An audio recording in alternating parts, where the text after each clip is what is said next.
Hello students. आज मैं आपको पढ़ा रही हूँ एक नया टॉपिक, मांग का नियम। मांग का नियम उपभोक्ता अर्थशास्त्र में उपभोक्ता विश्लेषण के अंतर्गत एक महत्वपूर्ण नियम है और इसके विषय में अक्सर सभी क्लासेस में 11th से लेकर बीए तक ये टॉपिक सभी जगह ये टॉपिक है। इसके साथ साथ ही कॉम्पिटिटिव एग्जाम में भी इसके बारे में पूछा जाता है।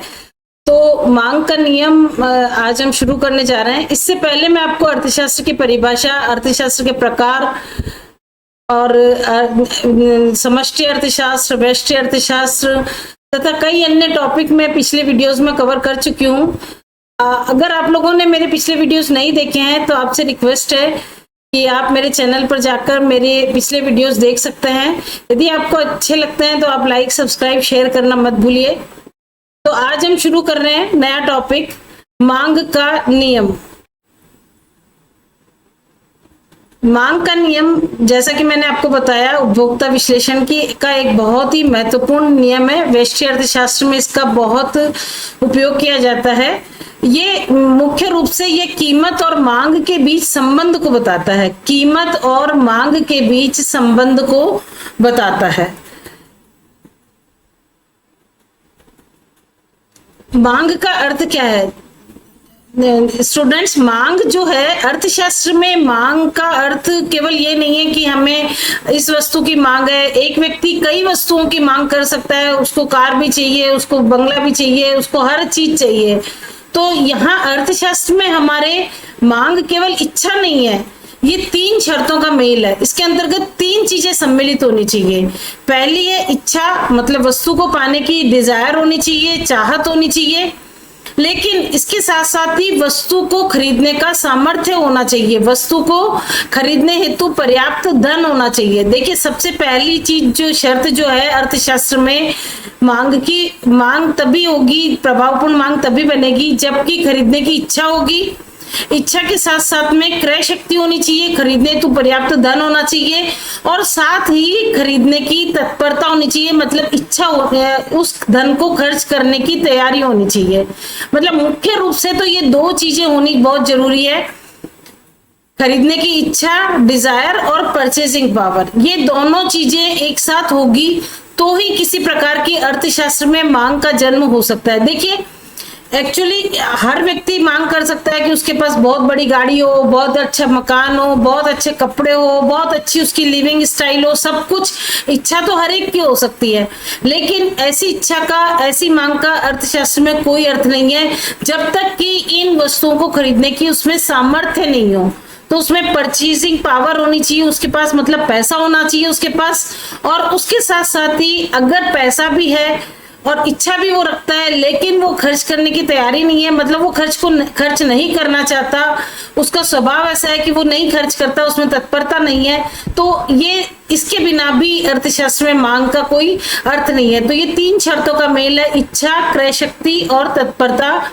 अर्थात मांग के अंतर्गत अर्थशास्त्र में मांग केवल तभी बनेगी जब ये तीनों चीजें प्रेजेंट होगी। किसी की खरीदने की इच्छा ही नहीं है, उसकी क्रय शक्ति तो बहुत ज्यादा है, उसके पास करोड़ों रुपए है लेकिन उसकी खरीदने की बिल्कुल इच्छा नहीं है, तब भी कोई मतलब नहीं है। अर्थशास्त्र में ऐसी इस तरह से कोई मांग जनरेट नहीं हो सकती है। और अगर उसकी इच्छा है और उसके पास खरीदने का सामर्थ्य नहीं है तब भी उसका कोई अर्थ नहीं है। तो ये तीनों चीजें जब एक साथ प्रेजेंट होगी तब अर्थशास्त्र में के अंतर्गत मांग जन्म लेगी। तो मांग जो है, इसके साथ साथ ही सदैव मांग जो है वो मापी जाती है सदैव निश्चित मूल्य और निश्चित अवधि के संदर्भ में। मतलब अगर हमें मांग का मापन करना है तो हमें कोई मूल्य बताना पड़ेगा कि मूल्य 100 रुपए मूल्य पर कितनी मांग है, 200 रुपए मूल्य पर कितनी मांग है, क्योंकि मूल्य के साथ साथ या कीमत के साथ साथ ये बदलती रहती है और एक निश्चित समय अवधि के संदर्भ में ये मापी जाती है। मांग के नियम की परिभाषा क्या है? अन्य बातें समान रहने पर जब किसी वस्तु की कीमत बढ़ती है, देखिए आप ध्यान से सुनिए, कीमत बढ़ती है तो मांग घटती है और जब कीमत घटती है तो मांग बढ़ती है। मतलब अन्य बातें समान रहने पर अगर किसी वस्तु की कीमत बढ़ती है तो उसकी मांग घटती है, और जब कीमत घटती है तो उसकी मांग बढ़ती है। मतलब ये हुआ कि जब भी मांग का नियम बनेगा तो मांग के नियम के अंतर्गत परिवर्तन जो आएगा वो आएगा कीमत में। मतलब कीमत बढ़ेगी तो मांग घटेगी। अगर इसको हमने मांग से शुरू कर दिया तो ये उल्टा हो जाएगा। तो इसमें परिवर्तन किस में आएगा? कीमत में परिवर्तन आएगा। मतलब कीमत बढ़ेगी, पहले अर्थव्यवस्था में किसी वस्तु की कीमत बढ़ेगी तो मांग कम होगी।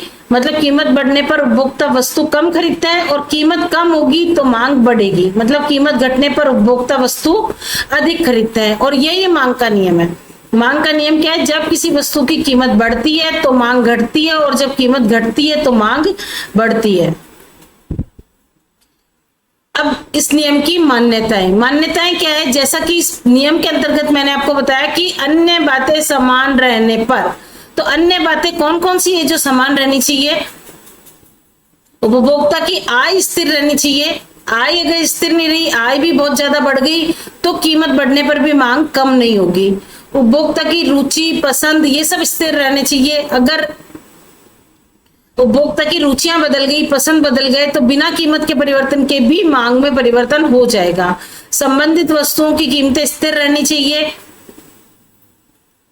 जनसंख्या में कोई विशेष परिवर्तन नहीं होना चाहिए। भविष्य में कीमत परिवर्तन की कोई आशंका नहीं होनी चाहिए। अगर ऐसा लगता है कि कीमत गिरेगी और ज्यादा गिरेगी, जैसे कि सोने की कीमत जब गिरती है तो एकदम से मांग नहीं बढ़ती है, क्योंकि लोग इंतजार करते हैं कि अभी कीमत और गिरेगी। मतलब भविष्य में कीमत परिवर्तन की कोई संभावना नहीं होनी चाहिए, तभी मांग का नियम लागू होगा, तभी कीमत गिरने पर मांग बढ़ेगी।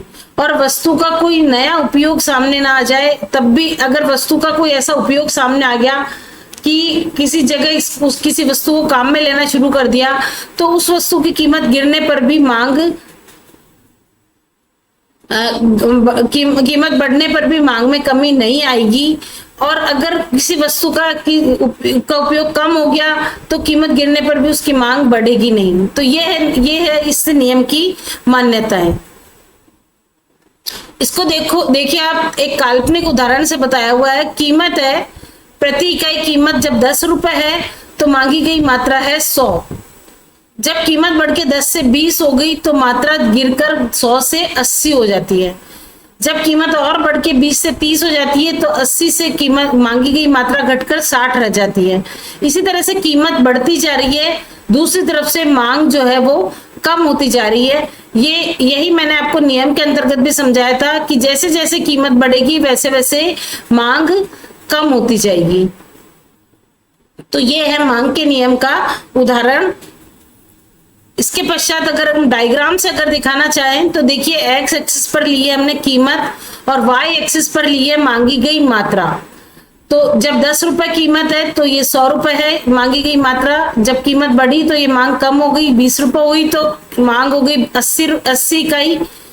30 रुपए कीमत होने पर मांग हो गई 60 इकाई। जैसा कि डायग्राम में ये बिंदु से आपको दर्शाई जा रही है कि अलग अलग कीमतों पर मांगी गई मात्रा।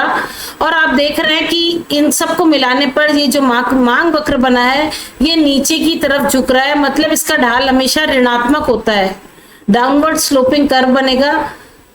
तो अगर इसका कारण जानने की अगर हम कोशिश करें कि क्यों कीमत गिरने पर मांग बढ़ती है या कीमत बढ़ने पर मांग कम क्यों हो जाती है, तो इसका कारण है कि सीमांत उपयोगिता ह्रास नियम लगता है। इसको हम डिटेल में आगे पढ़ेंगे।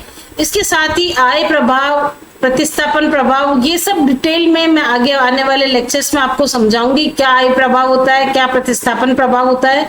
लेकिन फिलहाल इस मांग का नियम लागू होने के यही कारण है, कीमत गिरेगी तो मांग बढ़ेगी और कीमत बढ़ेगी तो मांग कम होगी, अन्य बातें समान रहने पर।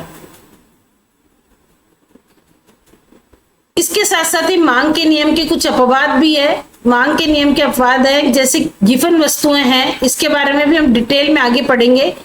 गिफन वस्तुएं जो होती है ये बड़ी हीन वस्तुएं होती है और इन वस्तुओं की कीमत बढ़ने पर भी मांग बढ़ जाती है और कीमत कम होने पर इनकी मांग कम हो जाती है। मतलब इन गिफन वस्तुओं पर मांग का नियम लागू नहीं होगा। और गिफन वस्तुओं के बारे में अगर आपको जानना है तो मैं आगे और आने वाले लेक्चर्स में आपको समझाऊंगी।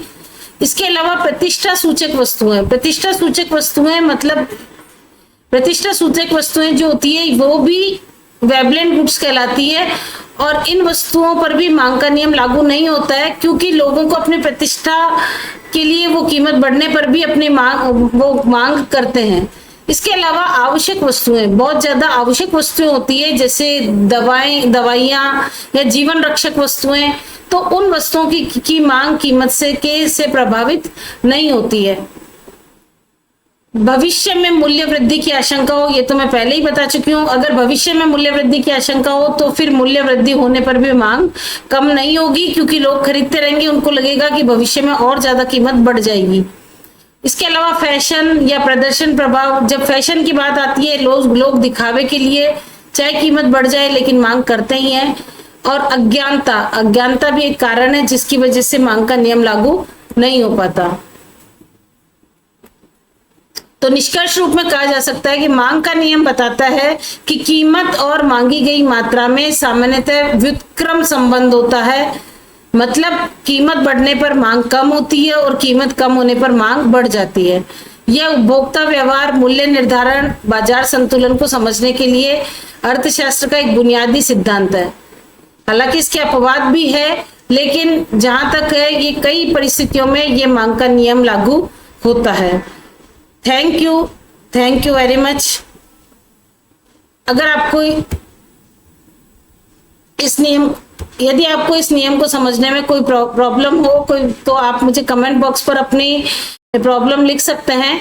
कुल मिलाकर मांग का नियम बताता है कि कीमत कम होगी तो मांग बढ़ेगी और कीमत बढ़ेगी तो मांग कम होगी, अन्य बातें समान रहने पर। ये मांग का नियम का सार है। Thank you very much.